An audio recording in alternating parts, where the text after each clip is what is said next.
வணக்கம். நாம ஒரு காலத்துல நம்ம கேள்விப்பட்டிருப்போம்.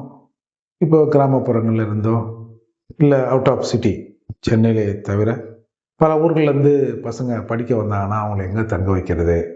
எப்படி? ஏது? ஹாஸ்டல் கிடைக்குதா? கிடைக்கலையா? அப்படின்ற ஒரு நிலை இருந்தது. பிறகு ஏதாவது சென்னையில ஏதாவது வேலை தேடி வரோம்.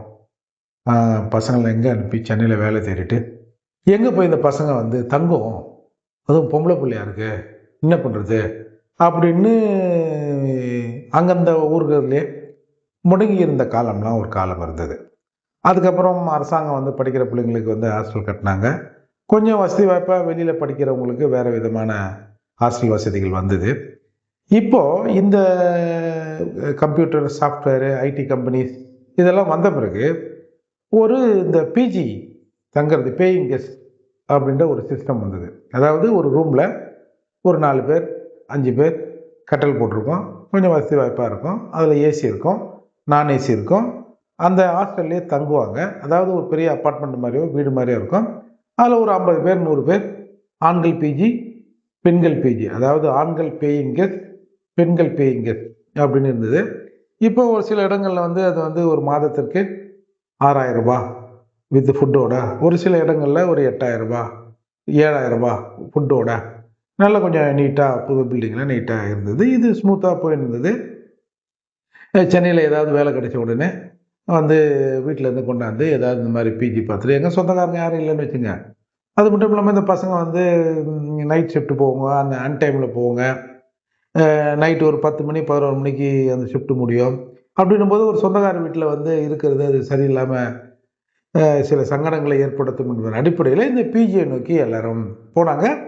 உண்மையிலே இது ஒரு நல்ல வாய்ப்பா தான் இருந்தது. இன்னைக்கு மத்திய அரசாங்கம் கூட இந்த தோழி அப்படின்னு ஒரு பிஜியை கட்டிருக்காங்க. சில அசம்பாவிதங்கள்லாம் நடந்தது. அதுக்கப்புறம் நல்ல செக்யூரிட்டிலாம் போட்டு இப்போ நல்லா மெயின்டைன் பண்ணுறாங்கன்னு வச்சுக்கலாம். அது அரசாங்க சார்பா இருக்கிற பிஜி மாதிரி தான் அது. இப்போ இந்த ப்ரைவேட் பிஜிங்களில் கம்பெனியில் வேலை செய்கிறவங்க கொஞ்சம் நல்ல கொஞ்சம் வசதி வாய்ப்பாக இருக்கிறவங்க காலேஜில் படித்தாங்கன்னா அந்த பசங்கள்லாம் சேர்ந்து படித்து இப்படி ஒரு 10 வருடங்களா 10, 12 வருடங்களா காலம் ஓடிச்சுங்க. இதில் என்னென்னா இப்போது கோ லிவிங் பிஜி, அதாவது கோ லிவிங் பேயிங் கெஸ்ட் அப்படின்னுது. கோ லிவிங்னா ஆணும் பெண்ணும் சேர்ந்து ஒரு ரூமில் இருந்துக்கலாம். இல்லை ஒரு ரூமில் ஒரு 4 பெட் இருக்குது. அதில் வந்து ஒரு ஆண் 3 பெண், இல்லை 2 ஆண் 2 பெண், அப்படி இல்லை ஒரு தனி ரூம் இருக்குது. அந்த தனி ரூம் வசதியாக இருக்குது. அதில் வந்து ஒரு ஆண் ஒரு பெண் கூட இருந்துக்கலாம். அதுக்கு வந்து மினிமம் சில இடங்களில் 20,000 25,000 அப்படி வாங்குறாங்கன்னு வச்சுங்களேன். அதில் வந்து இந்த கட்டில், மெத்தை, ஒய்ஃபை, டிவி, அப்புறம் வந்து சாப்பாடு, ஹவுஸ் கீப்பிங்க்கு ஒரு ஆள் கொஞ்சம் நீட்டாக வச்சுக்கிறதுக்கு, ஜிம்மு, உடற்பயிற்சி கூடம், கேமிங் ஏரியா இந்த மாதிரி இருக்குது. அந்த மாதிரிலாம் இருக்குது. சில இடங்களில் வந்து இந்த வீக்கெண்ட் பார்ட்டியும் நடக்கும். சில பிஜிக்களில் வந்து ஒரு ஃப்ளோர் ஃபுல்லாக ஆண்களாக இருப்பாங்க. அதே பில்டிங்கில் அடுத்த ஃப்ளோரில் பெண்கள், ஆண்கள் அப்படியும் இருப்பாங்க. இது எப்படி ஒன்றாலும் இருப்பாங்கன்னு வச்சுங்களேன். இப்போ கோ பிஜிக்கு ஒரு ஆள் வரான். வந்துட்டு இந்த மாதிரிங்க நான் தங்கணுங்கன்னா, என்னப்பா உங்கள் என்ன மாதிரி ரூம் என்ன, ஏதாவது ஒரு லேடிஸ் கூட போட்டு விடுங்க, பெண்கள் தங்குற ரூமாக போடுங்கன்னா ஒன்றும் பிரச்சனை இல்லை. அதே மாதிரி ஒரு பெண் வந்து இந்த மாதிரி நான் ஒரு ஆண் கூட கூட ஸ்டே பண்ணிக்கிறேன்னா கூட அதை வந்து அவங்க தங்க வச்சிடறாங்கன்னு வச்சுங்களேன். அப்போது இது இப்போ புதுசாக ஒரு பொண்ணு வருது, நான் இந்த மாதிரி நான் வந்து ஒரு ஆள் கூட வந்து பிஜியாக தங்குறேன் அப்படின்னும்போது இந்த பிஜி சிஸ்டத்தில் ஒரு சிக்கல் ஒன்று ஏற்படுது. ஒரு ஆணும் பெண்ணும், நான் வந்து எல்லாரும் அப்படி போயிடுறாங்க, எல்லாரும் அப்படி மாறிடுறாங்களாம் சொல்ல வரல. அதற்கான வாய்ப்புகள் கூடுதலாக இருக்கும்.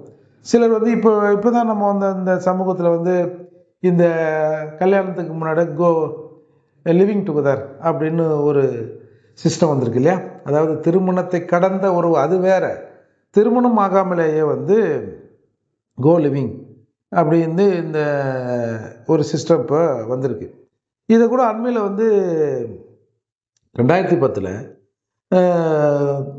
கோ லிவிங் சட்டவிரோதம் அல்ல அப்படின்னு உச்சநீதிமன்றம் சொல்லிச்சு. ஒரு குஷ்பு விஎஸ் கன்னியம்மாள்ன்ற ஒரு கேஸில் வந்து பொது பார்வையில் வந்து திருமணம் ஆன பிறகுதான் இருவருக்குள்ள உறவு இருக்கணுன்ற ஒரு பொது பார்வை இருக்குது. ஆனால் 18 வயதுக்கு மேலே உள்ளவங்க வந்து மேஜர் ஆனவங்க திருமணத்து இல்லாமல் கூட சேர்ந்து இருப்பது ஒன்றும் பெரிய குற்றம் அல்ல அப்படின்னு நீதிமன்றங்கள் சொல்லிச்சு. அதாவது அந்த மாதிரியான உறவுகள் வைத்துக் கொள்வதில் ஒன்றும் தப்பு இல்லை, அப்படி குற்றம் அல்ல, அப்படி தப்பு இல்லை குற்றம் அல்லன்னு சொல்லிடுச்சு. அப்போ அதன் அடிப்படையில் இன்றைக்கு வந்து இது வந்து முதல்ல வேற எங்கெங்கேயோ பெருகி இருந்தது. இன்றைக்கு வந்து சென்னை போன்ற பெருநகரங்களில் இது வந்து ஏகப்பட்ட கோ லிவிங் வந்துடுச்சுங்க. இது என்னன்னா, இது வந்து ஒரு கலாச்சார சீர்கேட்டை ஏற்படுத்துமோ? இப்போ இந்த ஈசிஆர் அந்த மாதிரி இடங்கள்ல, இல்லை இப்போ இன்னைக்கு இருக்கிற ஒரு ஹோட்டலுங்களில் இந்த வந்து வீக்கெண்ட் பார்ட்டி வைக்கிறாங்கல்ல, வீக்கெண்ட் பார்ட்டியில் என்ன பண்ணுறாங்க? என்ன அற கதைகளை சொல்கிறாங்களா? நீதி போதனை நடத்துதா? எல்லாம் வர்றாங்க, தண்ணியாக போடுறாங்க, தங்கச்சிங்கன்னு ஆடுறாங்க, ஏதோ ட்ரக்கை யூஸ் பண்ணுறான், அதை யூஸ் பண்ணுறான், இதை யூஸ் பண்ணுறாங்கலாம் அடிக்கடி நம்ம வந்து செய்தித்தாள் நியூஸ் வருது. ஒரே சண்டையாகுது. அவன் கூட்டு வந்ததை இவன் கையை பிடிச்சிட்டான், இது கூட அவன் ஆட்டான், காலை முடிச்சிட்டான், கையை பிடிச்சிட்டான், காலை கடிச்சிட்டான்.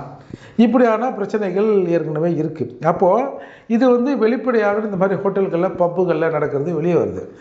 வெளியவே வராமல் இந்த பிஜி ஹாஸ்டல், கோலிவிங் பிஜி ஹாஸ்டல்ன்ற பெயரில் ஒரு மிகப்பெரிய கலாச்சார சீரவை நோக்கி போகிறதோ என்ற அச்சம் வருது.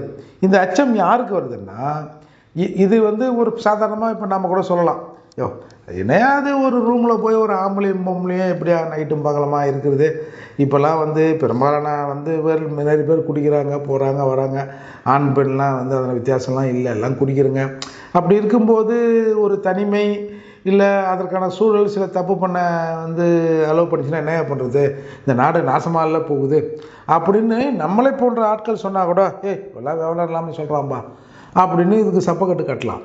இப்போ அண்மையில் வந்து இந்த தனித்தனியாக ஆண்களுக்கான பெண்களுக்கான தனி விடுதி நடத்துகிறவங்க ஒரு ஆர்ப்பாட்டம் பண்ணுறாங்க. ஆர்ப்பாட்டம் பண்ணி இந்த மாதிரி கோ லிவிங் கலாச்சாரத்தை தடுக்கணும், இது வந்து ஒரு சமூக சீர்கேட்டை உண்டு பண்ணுது.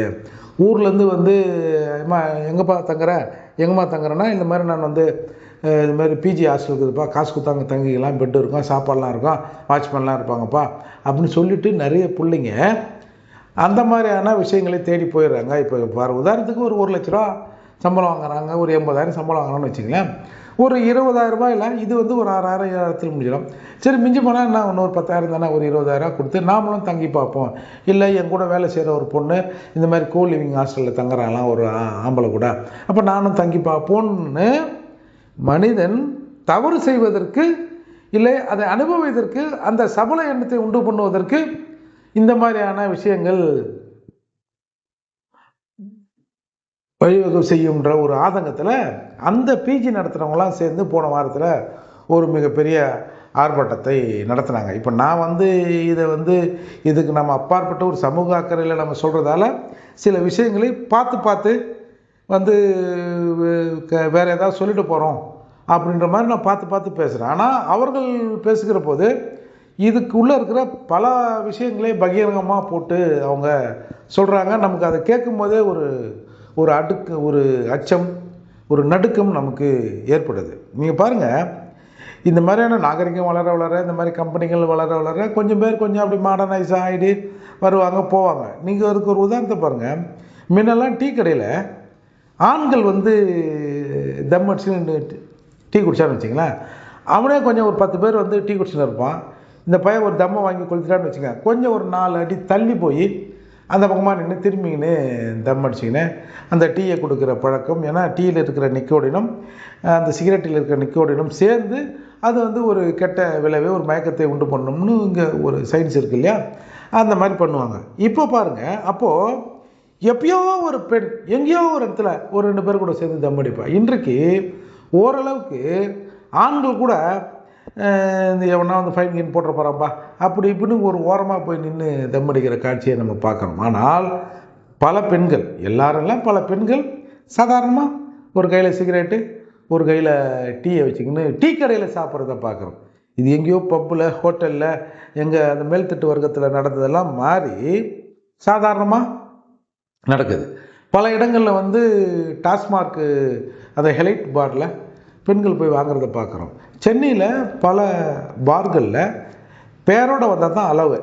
அதாவது பேர்னா ஒரு ஆண் ஒரு பெண்ணோடு உள்ளே வந்தால் அந்த பாருக்குள்ளே வந்தால் தான் உள்ளே அலவுடு, பெண்ணோடு வந்தால் சில கன்ஸ்ட்ரக்ஷனு, அந்த மாதிரியான சிஸ்டம்லாம் இப்போ வந்துடுச்சு. ஒரு ஆம்பளை நினச்சான்னா போய் சில பார்களில் டக்குன்னு போய் குடிச்சிட முடியாது, அவன் யாராவது ஒன்றை இழுத்துன்னு போகணும். அப்போது இப்பேற்பட்ட பார்களில் குடிப்பதற்காக, அங்கே போய் என்ஜாய் பண்ணுறதுக்காக, அங்கே போய் டான்ஸ் ஆடுறதுக்காக அந்த அந்த மாதிரியான பார்கள் முன்னால் பெண்கள் காத்து கிடக்கிறார்கள். பெண்கள்லாம் என்ன, ஒரு 60 வயசு 70 வயசு பெண்கள் இல்லை, காலேஜ் படிக்கிற, கல்லூரி படிக்கிற இளம் பெண்கள், சில வேலைகளை செய்கிற இளம் பெண்கள் அங்கே வந்து அந்த பார் முன்னாடி காத்திருக்காங்க. உள்ளே போகும்போது 2 பேரும் பேராக போகிறது, அதுக்கப்புறம் விருப்பப்பட்டால் இவங்க 2 பேரும் சேர்ந்து குடிக்கிறது, அப்படின்னா அது போய் அது குடிச்சிக்கின்னு அப்படியே ஆடிக்கின்னு போய்க்கின்னு ஒரு என்ஜாய்மெண்ட் கலாச்சாரம் இன்றைக்கு சென்னையில் பெருகிடுச்சு. அப்படிங்கிற அச்சத்தில் இருந்து இதையெல்லாம் நம்ம பார்க்குற போது இந்த லிவிங் பேயிங் கெஸ்ட் வந்து அரசு ஏதாவது ஒரு கட்டுப்படுத்தணும். இதுக்கு வந்து எப்படியோ வந்து எங்கேயோ கிராமத்தில் வாயை கட்டி எங்கேயோ ஊரில் பிள்ளைங்களை படிக்க வச்சு சரி மெட்ராஸுக்கு போய் ஒரு வேலை செஞ்சுதுங்கன்னா எதுக்கு பெரும்பாலான பெண்களை வேலைக்கு அனுப்புகிறாங்க? அதுக்கு ஒரு கல்யாணம்னா அது 4 காசு மாதம் ஏதோ சம்பாரித்து அது வாயை கட்டி ஏதாவது கொஞ்சம் சேர்த்து வச்சா கல்யாணத்துக்கு உதவுமே. யாராவது ஒரு நல்ல மாப்பிள்ளையை பிடிச்சி கொடுத்தோம்னா அது வாழ்க்கை கொஞ்சம் சீராக இருக்குன்னு தான் வீட்டை விட்டு பெண்களை நம்ம வந்து வெளியே அனுப்புகிறாங்க. அப்படி இருக்கிற போது அப்போது வீட்டில் இருக்கிற இவங்களுக்கு பலருக்கு தெரியாதுல்ல.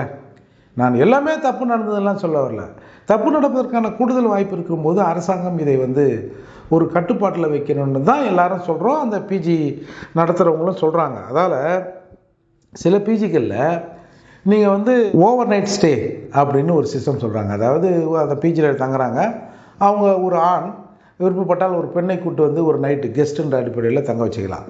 ஒரு பெண் விருப்பப்பட்டால் அங்கே அவங்கக்கிட்ட சொல்லிவிட்டு இந்த மாதிரி கெஸ்ட்டு வராங்கன்னு சொல்லிட்டு ஒரு ஆணை கூட்டு போய் ரூமில் ஸ்டே பண்ண வச்சுக்கலான்ற சிஸ்டம்லாம் இருக்கிறதா சொல்கிறாங்க. இதை கொஞ்சம் யோசித்து பாருங்கள். இது வந்து எப்பேற்பட்ட கலாச்சார சீரழிவை ஏற்படுத்தும் அப்படிங்கிறத நினச்சி பாருங்கள். இப்போ நம்மலாம் வந்து அப்பாவோட இன்சியலில் போடுறவங்க, அம்மாவோட இன்சியலில் போடுறவங்கன்னா ஒன்றும் பிரச்சனை இல்லை, ஃபாரின் மாதிரி அது வந்து நடக்கும். அதாவதுங்க நாகரிகம் வளர வளர வசதி வாய்ப்புகள் கூட கூட அங்கொன்றும் இங்கொன்றுமான தவறுகள் இயல்பாக நடக்கும்.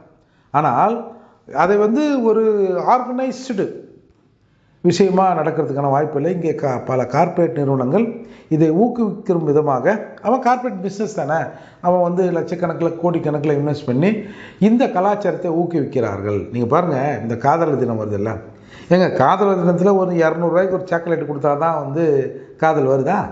அப்போ நீங்கள் டிவியில் பார்த்தீங்கன்னா அந்த நேரத்தில் அந்த ஒரு பெரிய சாக்லேட்டை போட்டு விளம்பரம் பண்ணி அந்த கார்ப்பரேட் நிறுவனங்கள் வந்து காதலர் தினத்தை வந்து நாங்கள் வந்து இந்த ஹோட்டலில் செலிப்ரேட் பண்ணோம், காதலர்களுக்கு இதை தரான், அதை தரான், அங்கே தரான், இங்கே தரான்னு அந்த விளம்பர யுக்திக்காக கார்ப்பரேட் நிறுவனங்கள் எவனா ஏக்கன்னா கலாச்சார சீரழிவு ஆகட்டும்.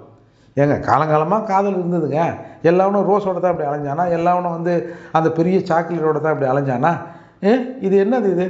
அப்போது கார்ப்பரேட் நிறுவனங்கள் இங்கே இருக்கிற மக்களின் அந்த பணத்தை உறிஞ்சுவதற்கு சில திட்டங்களை செய்கிறாங்க. இங்கே ஒழுக்கம் வந்து சில இப்படி தான் நடக்கணுன்ற சிஸ்டம்லாம் இருந்தால் அது வந்து பணமாகாது. இதன் அடிப்படையில் இன்றைக்கு இந்த கலாச்சாரத்தை வந்து இங்கே ஊக்குவிக்கிறாங்க.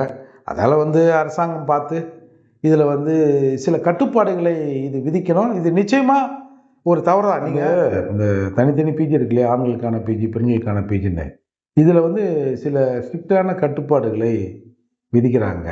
ஆனால் இந்த மாதிரி லிவிங் பிஜிஸில் வந்து அதெல்லாம் இல்லை, பெரும்பாலும் ஃப்ரீயாக தான் இருக்குது.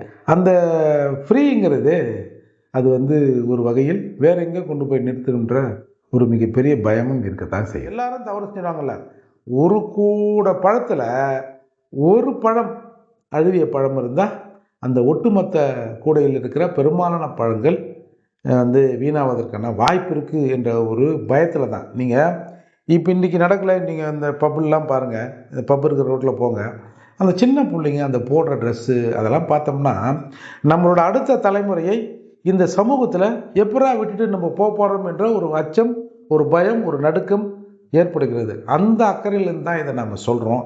அதால் அரசாங்கம் இதை வந்து நெறிப்படுத்தணும். இந்த மாதிரி கார்ப்பரேட் நிறுவனங்களை உள்ளே விட்டு நாட்டை சீரழிக்கிற, கலாச்சாரத்தை சீரழிக்கிற, குடும்ப பெண்களை சீரழிக்கிற, குடும்ப ஆண்களை எப்படி வேணாலும் இருக்கலான்ற மனநிலைக்கு உள்ளாக்குகிற இத்தகைய செயல்களுக்கு அரசாங்கம் ஒரு கட்டுப்பாடு விதிக்கணும்னு நான் கேட்டுக்கிறேன். நன்றி, வணக்கம்.